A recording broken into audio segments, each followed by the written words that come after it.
Welcome to cookingwithdenise.com. Glad you could join us for learning how to make easy maple salmon. It's a maple Dijon salmon. It's a healthy, heart-healthy recipe. So let's get started. First, we're going to mix our glaze. I'm going to put Dijon mustard, 2 tablespoons.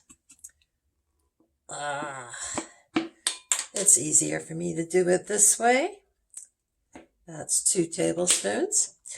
We want 3 tablespoons of maple syrup. 1, 2, and 3.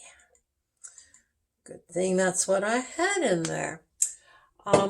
Soy sauce. I use liquid aminos for my soy sauce.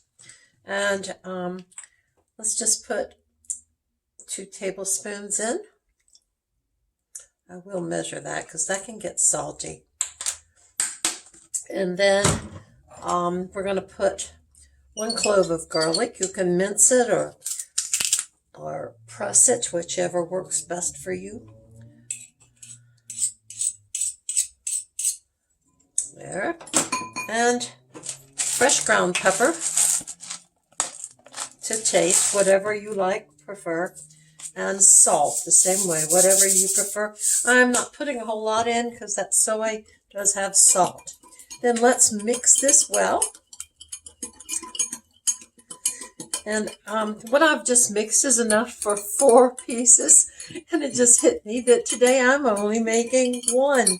But I've got enough for 4, so maybe I'll save it for later for something else. Okay. That's mixed well. Set that aside. And now I'm taking my baking sheet. I'm going to put a little oil on it so my salmon won't stick. And just spread that out. And then take your salmon fillet, skin side down. And I'd already patted it dry. And next we're going to take this glaze and spoon it on top. I have plenty, so I can be generous. Okay. Now what we're going to do is we're going to put it in the broiler about 8 to 10 inches from the heat element. And we're going to broil it for about 8 to 10 minutes. But let's keep a close eye on it. Okay, let's get started.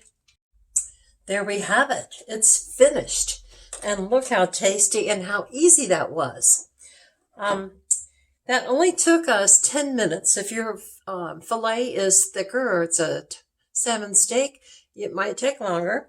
The test is to see if it's flaky or the temperature being at 145 degrees. Let's taste this salmon and see what it tastes like. That's really good. So give it a try. Heart healthy. And quick, easy to fix maple Dijon salmon. Thanks for watching and come back again. Bye now.